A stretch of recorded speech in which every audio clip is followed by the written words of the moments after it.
그러면 2부에는 또 다른 은혜가 있으니 계속 계셔도 되겠습니다. 목사님 사랑합니다. 박수 한번 하겠습니다.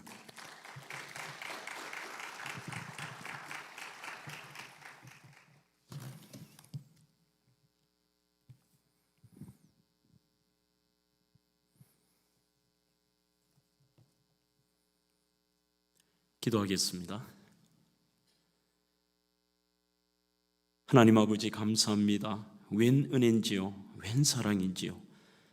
주의 그 각별한 저희들을 향한 사랑이 없다면 우리는 숨을 쉴 수조차도 없는 정말 미물과도 같은 존재임을 고백합니다. 때를 따라 돕는 은혜와 에베네셀의 하나님의 손길이 있었기에 저희들 여기까지 왔음을 믿습니다. 특별히 오늘 구별된 날, 구별된 시간을 저희들에게 허락하시고 우리의 삶과 몸을 주님 앞에 예배자로 살게 하심을 감사합니다. 그냥의 예배자가 아니라 이 자리에 함께한 온 성도들이 예배의 성공자들이 되게 하옵소서. 주님 앞에 예배를 드리며 공수로오지 아니하고 정성껏 준비한 귀한 예물을 올려드린 손길들이 있습니다. 일일이 기억하시고 이들에게 하늘의 신령한 은혜와 만 가지에 보여지는 복으로 갚아주사 이것이 저들에게는 기쁨의 순간들이요 또 간증거리가 되게 하여 주옵소서. 생명의 말씀 따라 들어와도 복을 받고 나가도 복을 누리게 하시고 저들의 떡반죽 그릇이 복을 받게 하시고 생업이 복을 받으며 자녀 후손들이 왜 잘 되는 줄 모르는 이러한 놀라운 복된 은혜를 누리게 하여 주옵소서. 세상 사람들도 물질 있는 곳에 마음이 있다고 하는데 우리의 마음을 주께 드렸습니다. 귀한 예물을 받으시고 주님 저들에게 함께하여 주옵소서. 이제 생명의 말씀을 들을 때에도 성도들에게는 들을 수 있는 귀를 허락하옵소서. 열린 마음을 허락하여 주옵소서. 전하는 종에게는 철저히 생명의 말씀의 도구로 쓰임받기를 원하오니 여호와의 영이 강하게 역사하시며 종은 십자가 뒤에 감추어 주시고 생명의 말씀만이 살아 움직이는 복된 시간 되게 하옵소서. 예수님 이름으로 축복하며 감사하며 기도드리옵나이다. 아멘. 할렐루야. 붕이 안 오신 분들은 무슨 뜻인지 잘 모르실 거예요. 그래서 말 안 하려고요. 그냥 우리끼리만. 말씀 오늘 일부 예배 제목을 하나님의 바램 그렇게 잡아보았습니다. 여러분 1950년 12월은 우리 한국의 역사에 있어서 참 가슴 아픈 역사의 내용을 가지고 있죠. 바로 한국전쟁이 일어났던 해인데 그때에 포화로 얼룩진 북한의 흥남부두에는 매서운 겨울 이 눈보라가 휘몰아치고 있고 중공군의 개입으로 말미암아서 이 완전히 전세가 역전이 되어 미군과 우리 한국군에게 철수 명령이 떨어집니다. 흥남부두의 이 철수 작전은 막바지에 이 포위망을 좁혀오는 그 중공군들을 피해서 피난민들이 어마어마한 그 피난민들이 부두로 몰려오죠. 아마 그 장면은 영화 국제시장이라는 영화의 앞부분에 아주 그 장면을 드라마틱하게 이렇게 그려놓았습니다만 거기에서 이것을 지켜보던 당시에 그 물자들을 철수시키기 위해서 미군 7,600톤급의 화물선 메리디스 빅토리아의 선장님이 누구시냐면은 레너드 라루라고 하는 분이었습니다. 이 레너드 라루라고 하는 분이 갑자기 어떤 명령을 내리느냐 하면 이미 실어 놓았던 장비까지도 다시 다 내리라는 거예요. 배에서 다 내리고 되도록 많은 이 몰려온 피난민들을 승선시키라고 하죠. 미국 공군도 상공에서 밀려오는 중공군에게 기관총을 발사하며 도와주고 철수 이것이 마지막 배가 되는데 그렇게 하면서 수많은 이 피난민들을 싣고 그해 1950년 12월 25일 바로 성탄절 당일날 대한민국 거제도에 이 배가 도착을 합니다. 여러분 바로 그 사건이 2004년으로 제가 기록을 보았습니다. 2004년에 기네스북에 바로 이 사건이 올라가 있는데 배 한 척으로 인류 역사상 배 한 척으로 가장 많은 사람을 살린 케이스, 인류 역사상 어느 한 시대가 아니라 인류 역사상에 딱 배한척으로 가장 많은 사람, 무려 14,000명을 살린 케이스가 되었다는 것이죠. 그 주역 중에 한 사람이 1등 항해사였던 로버트 론이라고 하는 분인데, 이 로버트 론이의 그 회고록에 보면 바로 그때의 그 사건을 이야기를 하고요, 이 사건 때문에 아마 징계적인 측면도 좀 있었을 것 같습니다. 바로 레너드 라루는 은퇴를 하고, 또 그 라루 선장이 은퇴를 한 다음에 베네딕트 수도원의 이 멍크 수도사가 돼요. 수도사가 되어서 그 수도 생활을 하시다가 2001년에 돌아가십니다. 1등 항해사였던 로버트 런이는 뉴욕주의 변호사가 되어서 약자의 편을 위해서 이 사건 때문에 인생의 자신의 이 가치관과 살아가는 이 방향들이 달라져 버린 것이죠. 그렇게 해서 뉴욕주 변호사로 살아갔는데, 그때 그 사건에 자기가 바로 선장에게 물어봤다는 거예요. 이 1등 항해사가, 선장님, 왜 그때 그런 결정을 내렸냐는 거죠. 왜 그런 결정을 내렸냐. 여기서 바로 오늘 설교의 제목이 나옵니다. 나는 이 상황에서 하나님이 나에게 바라시는 것이 무엇인가라는 그 질문에만 집중을 했다는 거예요. 내가 이것 때문에 손해를 보고 그것 때문에 내가 불이익을 당할 수 있고, 또 이 상황이 어떨까? 나는 정말 선장으로서 장비를 싣는 것이 지금 나에게 맡겨주신 사명인데, 그 어떤 것보다도 오늘 이 선장의 머리에는 한 가지의 그 질문에 집중하는 것, 하나님이 지금 이 순간 나에게 바라는 것이 무엇일까? 그 배에 탔던 선원들이 총 46명이라고 하는데, 저는 그 46명의 이분들을 생각하면서 정말 어찌 보면 전혀 어울리지도 않을 것 같지만, 저는 한 사람 선장으로부터 선원에 이르기까지 이들의 삶에서 왜 거룩한 향기를 느낄까요? 이 거룩한 향기를. 우리는 보통 거룩이라고 하면, 오늘도 여러분들이 거룩 이 찬양을 하는데 갑자기 제가 좀 울컥하더라고요. 너무 그 영광스러운 하나님의 임재를 느끼고 울컥하는데, 우리는 거룩이라고 할 때 그 거룩에 대해서 나 자신에 대한 삶을 생각할 때가 참 많습니다. 내가 하나님 앞에 기도하는 것과 찬양하는 것과 예배하는 것들. 그렇지만 우리는 이 레너드 라루나 로버트 런이와 같은 이런 사람들의 삶을 통해 거룩이라는 것은 거기에서 플러스해서 바로 우리가 어떻게 하나님이 이 땅에 우리에게 소금과 빛으로 살라고 했는데, 이 삶의 현장에서 내가 다른 사람에게 어떻게 선한 영향력을 끼치고 사느냐, 이것까지를 합해야 진짜 거룩이 아닌가, 이런 생각을 해본 것이죠. 믿음 생활이라는 것은 삶의 모든 순간에 하나님이 우리에게 원하시는 게 뭘까? 하나님이 나에게 바라시는 그 바람이 뭘까를 고민하고 사는 것입니다. 그것이 거룩인데, 성경에는 의외로 신구약 성경 전체를 걸쳐서 이 거룩이라는 단어가 참 많이 나옵니다.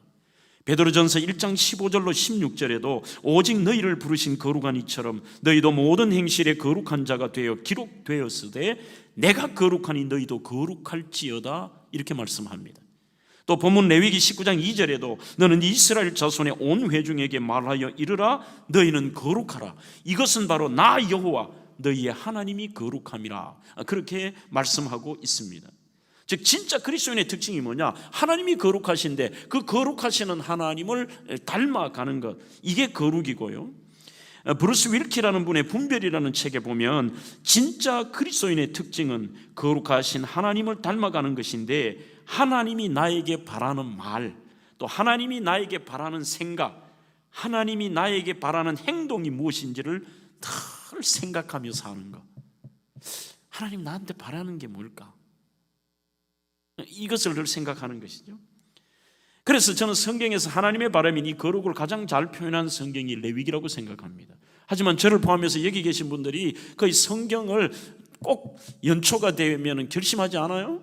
야, 올해는 나 성경 10독 해야 되지. 나 오늘 성경 올 한 해만큼 1독은 반드시 할 거야. 그렇게 결심을 하는데 창세기를 읽으면 너무너무 재밌어요. 이게 창세기를 읽어보면 이 드라마틱한 하나님의 창조의 역사로부터 해서 아브라함이 나오고 독자를 바치고 그 자녀들도 얼마나 재밌습니까? 마지막 요셉이 이 이집트 땅에서 입관하였더라고 창세기가 끝이 나는데, 와, 이거는 뭐 한편의 대서사시보다도 뭐 더 드라마틱하잖아요. 그래서 그 재미를 가지고 출애굽기에 넘어가면 여전히 재밌어요. 하나님이 뭐 모세를 만나 주시고 그 모세를 통해서 하나님이 하시는 일들이 막 애굽을 작사를 내는 거야. 막 신나죠. 그렇게 읽다가 갑자기 출애굽기 25장부터 넘어가면 조금씩 마음에 이 성경을 읽는 것이 이게 점점 재미가 없어지기 시작해요. 뭐 갑자기 성막이 나오면서 규빗이 어떻고 뭐 크기가 어떻고 얘기를 하니까 이 좀 그래도 견뎌요. 뭔가 나오겠지. 또 재밌겠지 해서 넘어가다 이제 드디어 오늘 본문인 레위기로 탁 넘어오면 그때부터는 갑자기 또 제사 제도가 해서 이거는 이래갖고 뭐 태우고 어떻게 하고 나오는데, 아니 요즘 예수님이 오시고 이게 율법이 완성이 되셨고 이게 구약의 제도로 우리가 왜 읽어야 되지? 막 그런 생각부터 너무 힘들기 시작하는 거예요. 그래서 특히 레위기는 도통 이해도 되지 않고 복잡한 제사 규정뿐만이 아니라 말도 구어체도 아니고 문어체로 쓰는데 재미도 하나도 없는 거예요. 이게 뭐 표정이 나만 그렇습니까? 막 그렇게 시작이 되는데, 희한하게도 이 히브리인들은요, 애들이 태어나면 제일 먼저 이 레위기를 가르친대요. 레위기를 읽게 한대요. 그래서 또 제가 또 이스라엘 우리 선교사에게 물어봤잖아요. 맞대요. 학교에 가서도 레위기를 먼저 가르칩니다. 왜 그럴까? 예수의 십자가로 구약의 모든 제사가 폐지되어 있는데 알 필요가 있느냐? 그게 아니라는 거죠. 이게 제가 좀 철이 들고 나서 읽으면 읽을수록 깨달으면 깨달을수록 이 바로 하나님께서 바로 구약은 예수의 십자가 그 주님을 밝히 보여주는 예표인데, 우리가 이 명백하게 예수님의 십자가가 무슨 의미인가를 보여주는 게 그게 레위기예요. 우리는 주님이 십자가에 달리신 게 나의 죄를 위한 대속의 죽음이라는 그것이 하나의 무슨 단편적인 문장으로 다가오지만, 어떤 분이 이런 말을 합니다. 구약이 영화라면 신약은 자막이다. 우리는 자막만 보면 재미없잖아요. 무슨 뜻인지도 잘 모르는데 화면을 쫙 보면 이게 이 문장이 이런 뜻이구나, 이게 이런 뜻이라는 것을 알게 되는 것이죠. 예수님의 죽으심, 그분의 죽으심이 이러한 의미고 예수님이 살찌기고 피 흘리셨다는 게 바로 이런 의미라는 것을 우리에게 보여준다는 것입니다. 그리고 레위기를 읽으면 절대로 잊지 말아야 되는 것이 뭐냐? 바로 하나님과의 만남이고 하나님의 바람이 뭔가를 알 수가 있습니다. 이것을 알 수가 있는데, 저는 여기에서 한 단어를 끄집어내라면 제일 레위기에서 중요한, 출애굽기 25장으로부터 레위기에서 제일 중요한 문구는 이거라고 생각합니다. 바로 하나님의 말씀대로.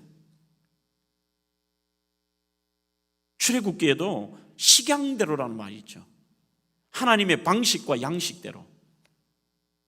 이것을 안다면 오늘 우리의 신앙생활이 달라질걸요. 오늘 많은 청년들이 자신의 방식과 그리고 자신의 가치관과 자신의 그러한 삶의 이 양식들과 맞지 않으면 모든 것들을 거부하거든요. 교회가 너무 이거는 고리타분해, 이런 것들을 왜 이래 하지? 시대가 어떤데 아직도 이래? 요즘의 시대가 어떤데 11조를 강조하지? 이러한 굉장한 도발적인 말들을 하는데요, 우리가 정말 제대로 성경을 읽으면 그런 말을 할 수가 없습니다. 여호와의 식양대로, 하나님이 말씀하신 대로, 하나님이 바라시는 대로. 우리 신앙생활은 나의 방식이 아닙니다. 맞지 않지만 하나님의 방식대로 하는 것입니다. 그러면 그 중에서 계속해서 이 레위기가 우리의 삶에 대한 터치하는 것이 뭐냐 하면 그것으로 통하여 구별과 거룩함을 이야기하고 있습니다.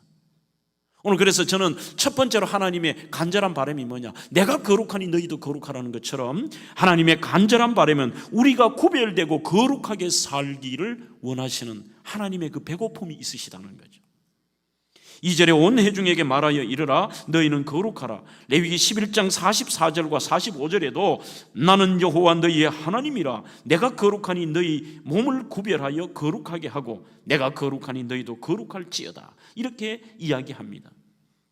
그 거룩이라는 건 제가 초반에 말씀을 드렸듯이 우리의 마음의 상태와 그리고 남에게 미치는 행동을 합쳐서 이 거룩이라고 하는데, 특별히 이 거룩에 대한 잘못된 해석부터 오늘 좀 제가 바꾸고 싶습니다. 한국은 우리의 모습 자체의 거룩을 생각할 때가 많고 외향적인 거룩과 나의 신앙생활의 태도를 거룩으로 생각할 때가 많다는 거예요. 그래서 거룩은 조금은 뭔가, 특히 우리 한국 교인들에게는 유교적인 마인드를 가지고 있습니다. 너무 말도 빨리 하면 안 되고 너무 밝아도 안 되고 뭔가 좀 조용해야 될 것 같고, 그래서 그 이론들과 신앙들이 전부 잘못되었지만 오히려 천주교로 사람들이 몰려가는 게 뭐냐면 외향적인 거룩이 거룩하게 보이거든요. 예배당에서 전자오르간 소리가 나고 스테인드 글라스에서 빛이 쫙 들어오는데 여인들이 하얀 것을 덮어쓰고 손을 모아 기도하는데 얼마나 거룩하게 보이는지. 그런데 뭐 교회 가니까 벌쩍벌쩍 뛰고 뭐 이 교회가 뭐야 이렇게 생각하는데요. 여러분, 거룩이라는 히브리어는 카데시, 카도스라는 말입니다. 제가 성숙한 그리스도인이라는 제 책에도 거기에 대한 해석을 해놓았는데, 희한하게도 하나님이 말씀하시는 이 성경의 카도시, 카데시라는 거룩의 첫 번째 뜻이 뭐냐면 이번에 제가 의도를 가지고 하는 이 집회의 내용과 같아요. 1번이 밝다는 것입니다.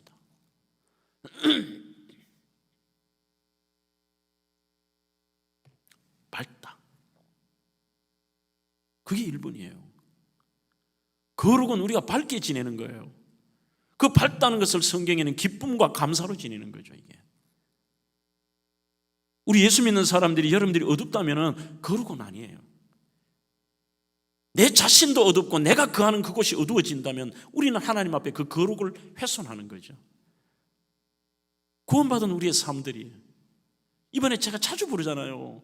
높은 산이 거친 들이 초막이나 궁궐이나 내 주 예수 모신 곳이 그 어디나 하늘나라 할렐루야 찬양하세.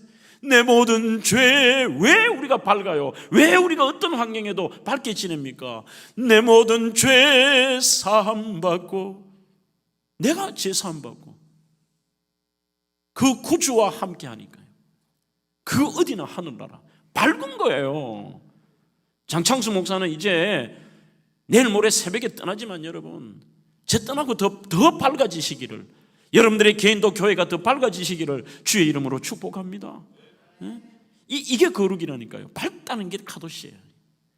그 다음에 두 번째는 레위기와 많은 부분들에서 우리에게 말씀하신 구별되었다는 뜻입니다. 구별되었다. 성막과 성전의 핵심이 뭡니까? 구별됨입니다. 세마포로 마당을 둘러 더러운 세상과 구별이 됩니다. 성소를 4개의 덮개로 덮어서 세상의 더러움이 범접하지 못하도록 구별되는 겁니다. 성소와 지성소를 휘장으로 나누어서 또 구별합니다. 법궤를 그룹의 날개를 덮어서 또 구별합니다.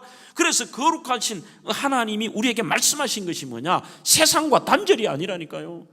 어떤 사람들을 보면 완전히 세상과 단절해서 세상 사람들이 욕하든지 말든 그들에게 선한 영향력을 끼치지도 못하고 아주 독한 그리스도인이 될 때가 많습니다. 절대로 아닙니다. 우리는 단절이 아니라 구별이라는 거예요. 구별이라는 거죠.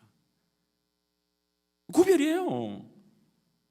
세상 속에 들어가 소금이 되고 세상 속에 들어가 빛이 되는 거지, 우리끼리 소금이 되고 우리끼리 빛이 되고 그거 아니에요. 거기에 들어갔는데 그들과 뭔가 달라요. 우리가 쟤는 뭔가 다르다는 거예요. 어떻게 이럴 때도 쟤는 감사할 수 있지? 쟤는 이럴 때도 어떻게 쟤는 기뻐할 수 있지? 쟤는 어떻게 저런 환경인데도 참을 수 있지? 이것이 구별이라는 것이죠. 나는 너희들과 아예 상대도 안 해. 이거는 단절이잖아요. 그러면 하나님께서 세상을 왜 만드셨습니까? 우리는 내가 거하는 오늘 이 세상에 들어가서 그들과 다르게 살아가는 구별이라는 것입니다. 세상과 단절되게 살아서도 안 됩니다. 세상 속에서 구별되게 사는 이것이 바로 신앙이라는 것이죠. 그러면 우리의 이 구별이 뭔가를, 이거는 장 목사가 만든 말이 아니고 박승호의 거룩을 훈련하라는 책에 보면 우리가 5가지의 구별됨을 이야기하고 있습니다. 내가 하나님의 바람에 그 구별됨을 동의를 하니까 제가 이것을 인용하죠. 첫째는 관계의 구별됨입니다.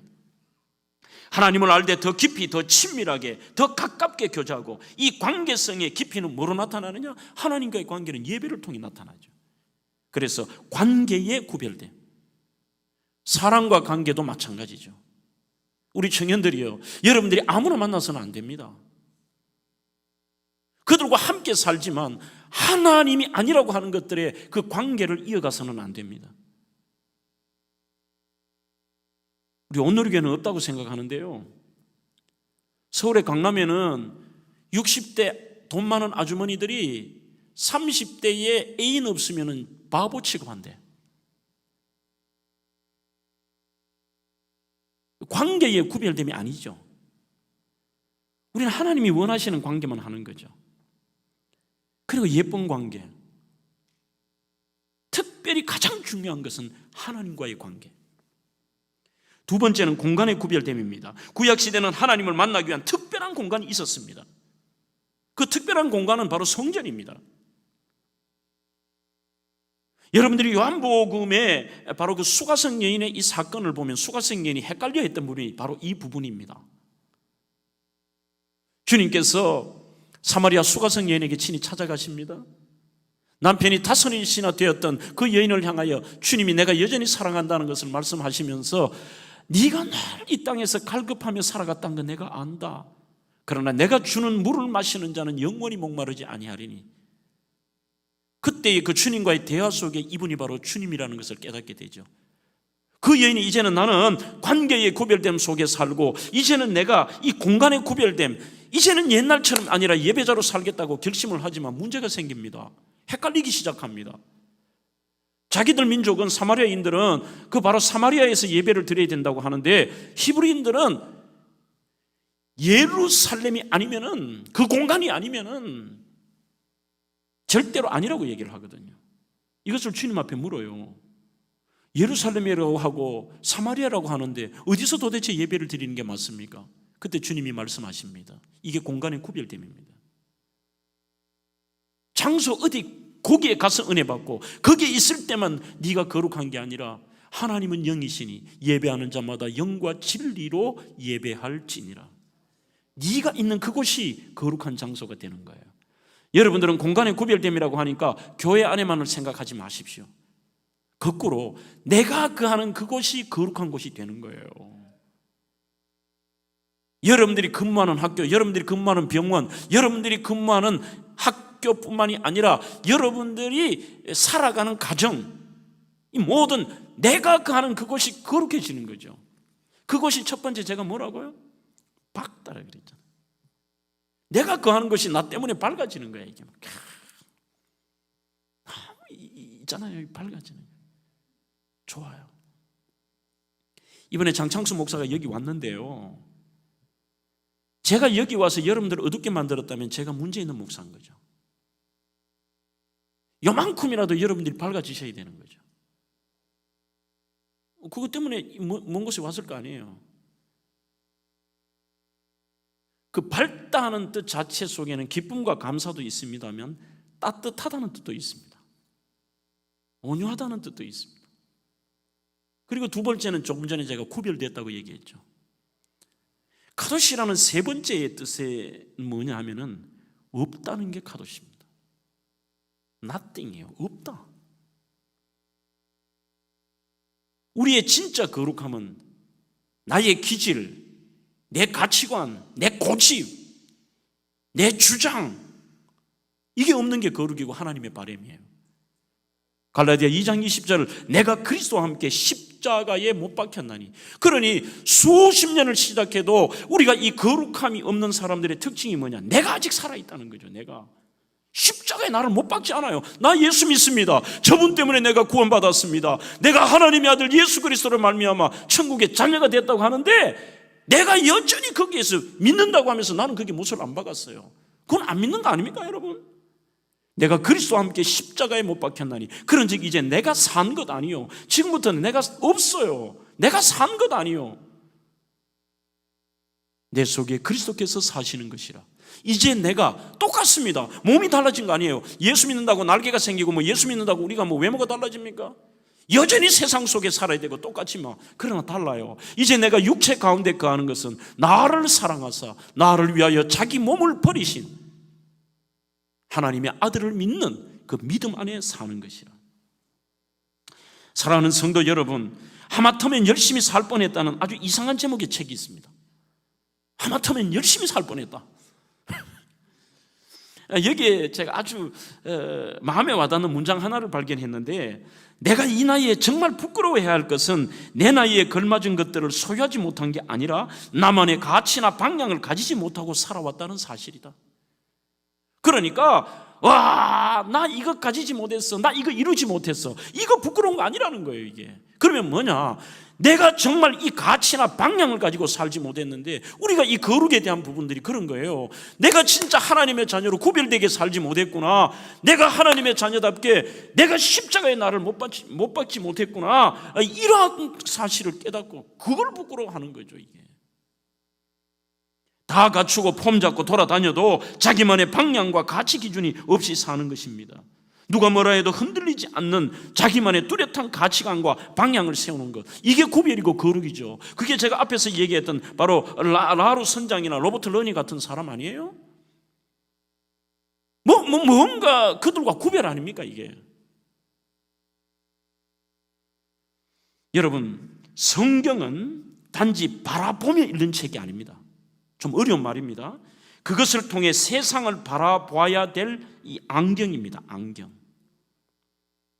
그건 제 말이 아닙니다. 레슬리 뉴비기너라는 분의 거기에서 제가 참고를 했는데, 이것이 무슨 말이냐면 look at it과 look through의 차이예요.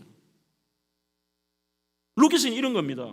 여기 잔이 있구나, 물이 있구나, 마이크가 있네, 여기 신디가 있구나, 여기 목사님이 계시는구나, 여기 장로님 계시네, 여기 우리 부목사님 계시네. 이건 look at 아니에요. 그러면은 look through는 뭔지 하면은 모든 것을 성경을 통해 생각하고 성경을 통해 말하고 이 성경을 통해 행동하는 거죠. 이게 look through예요. 그것을 통해 보는 거예요. 그래서 똑같은 환경이라면, 이 선장이라면 그냥 look at은 이거죠. 장비 저기 보이네, 실어야 되네, 사람들이 몰려오네, 빨리 가야 되겠네, 이게 look at이에요. 그러나 성경을 통해 보고 이것이 look through는 뭐냐, 하나님의 바라심이 뭘까? 그래, 내가 이것 때문에 불이익을 당하더라도 저 사람들을 살리라는 게 하나님 뜻이야. 이게 look through예요. 우리는 정말 세상과는 다른 차원의 삶을 살아야 되고 또 세상과는 다른 차원의 그 능력을 보여줘야 합니다. 로마서 12장 1절, 그러므로 형제들아 내가 하나님의 모든 자비하심으로 너희를 권하노니 너희 몸을 하나님이 기뻐하시는 거룩한 산 제물로 드리니, 이것이 너희들이 드릴 뭐라고요? 영적 예배래요. 내가 삶에서 선한 영향력을 끼치고 거기서 그렇게 살아가는 것이, 이것이 바로 하나님이 원하시는 것. 그래서 장소 정하지 말라는 거죠. 오늘 예배당에서 예배 드릴 때는 다 거룩합니다. 요 문만 나가면은 그래요. 한국교회 그런 교회도 많습니다. 예배 드릴 때 전부 거룩거룩 찬양하고 예배에 거룩하게 하나님의 임재를 경험했다 그러면서 문만 딱 나가서 회의하면 달라진다니까요. 당회하면 달라지고, 재직하면 달라지고, 가정에 가면 달라지고. 둘 부부가 막 싸웠어요. 교회 오기 전에. 주일 아침에 싸울 일 안 많습니까? 빨리 준비해라. 저는 여성들이 이해가 됩니다. 얼마 전에 보니까 여성들이 이거 해야 되는 게 뭐 20몇 가지 과정이라며. 세수하는 것부터 해가지고 얼마나 시간이 많이 걸리노. 남자들은 뭐 그냥 해가 훅 해버리고 그래 놓고는 빨리 준비 안 한다고 난리라. 그러면 또 여성도 참다가 그 다음 못 참아서 이제 한마디 하네.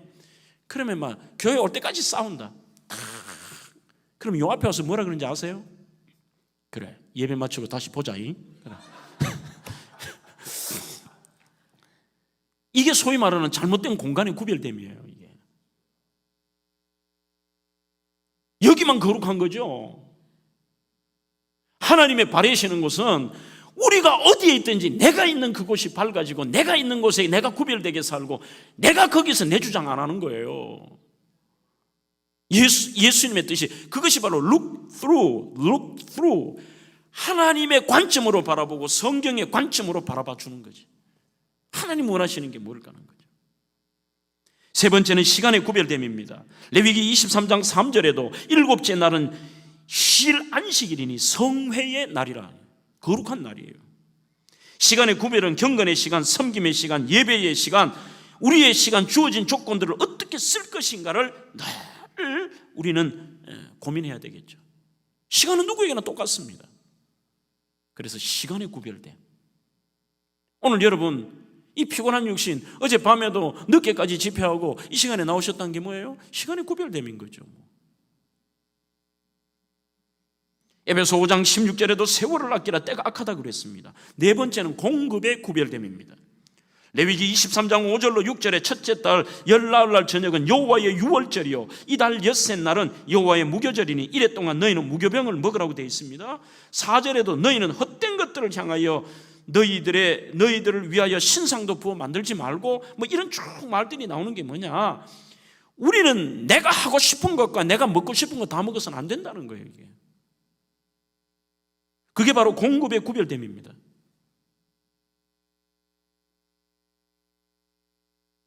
예수 믿는 구별됨이라는 것은 내 먹고 싶고 모든 것 다 해도 된다? 아니죠. 할 수 없습니다.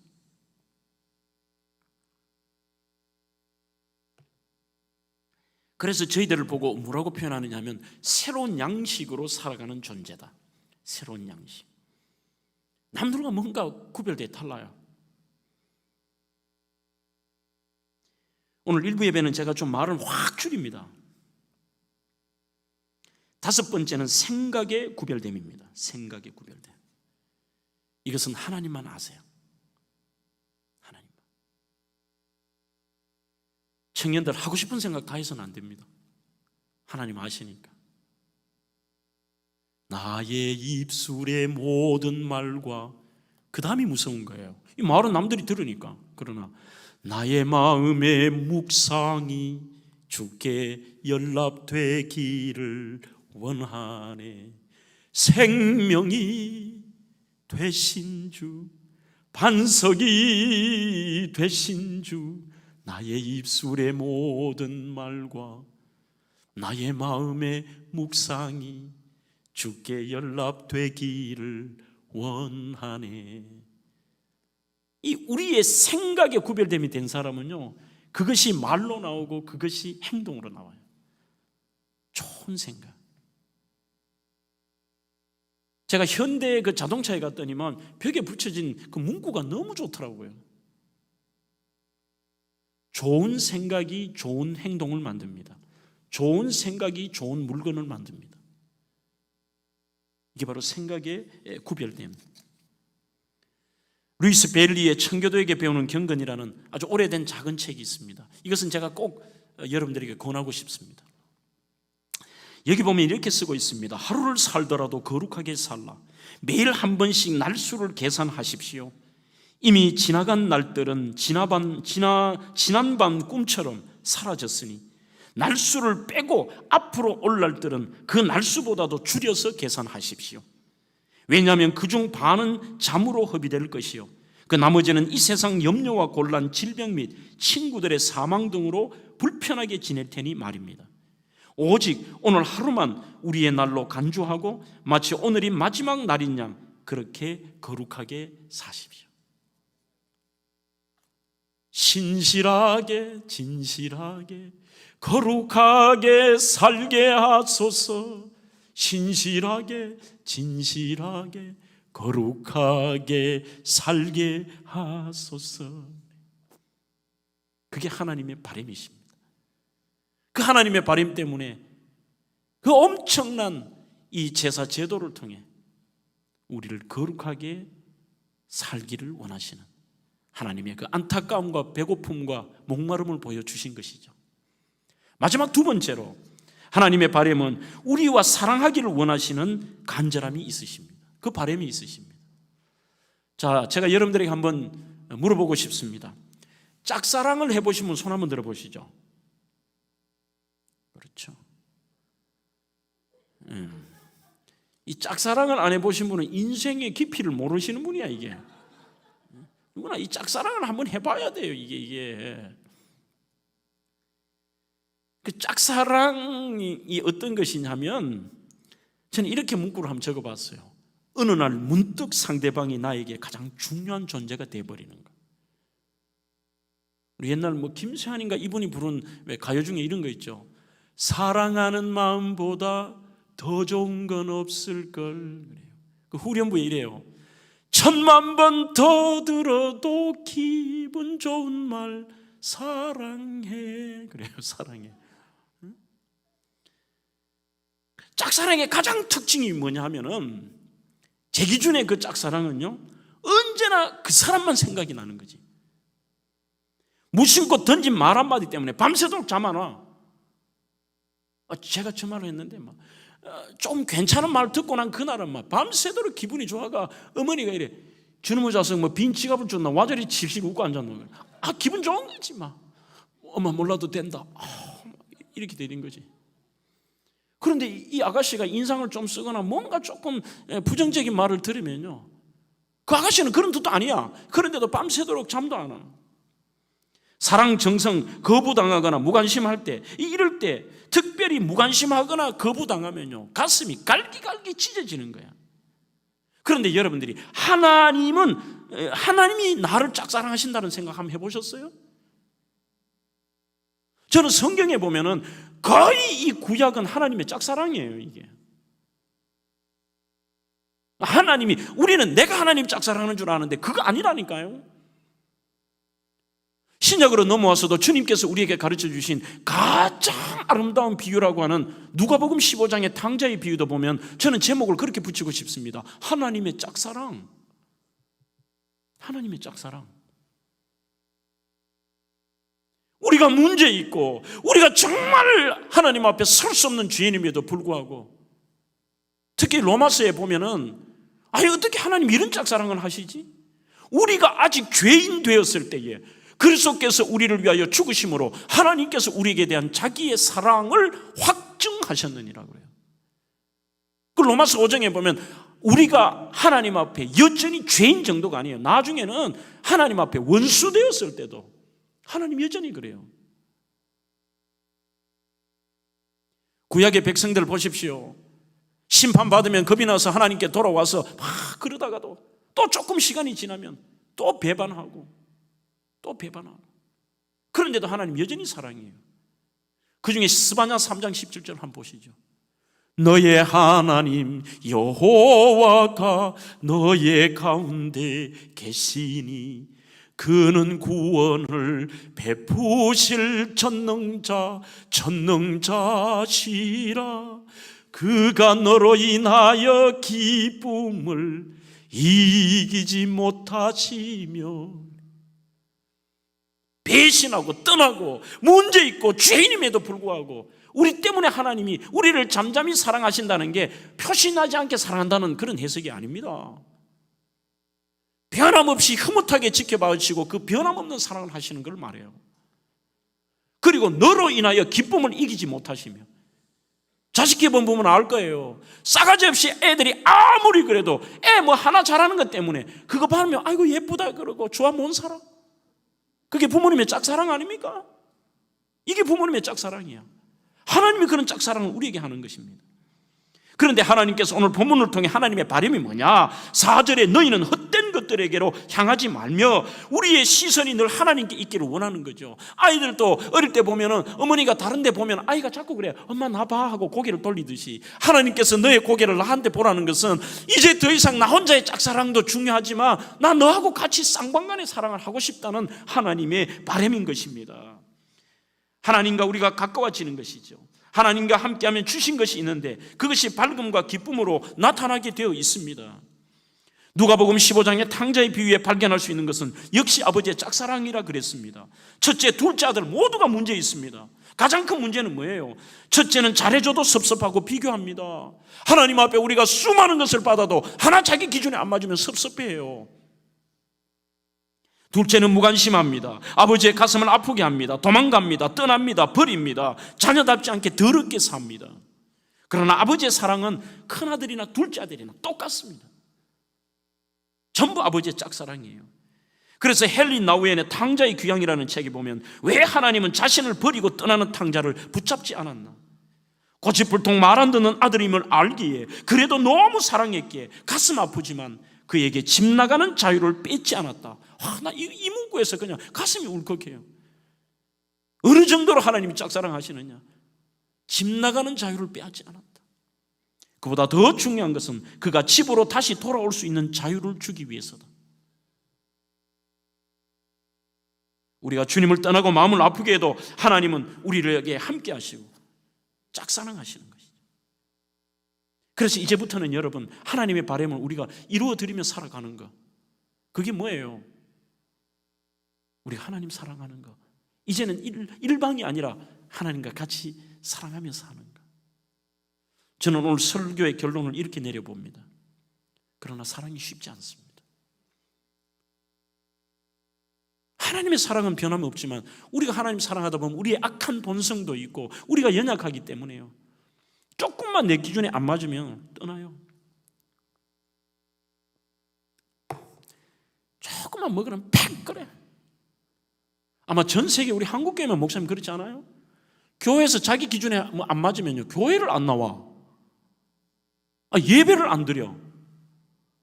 와, 이 무서운 일들 아니에요. 사랑은 쉽지 않다는 얘기를 제가 하는 겁니다.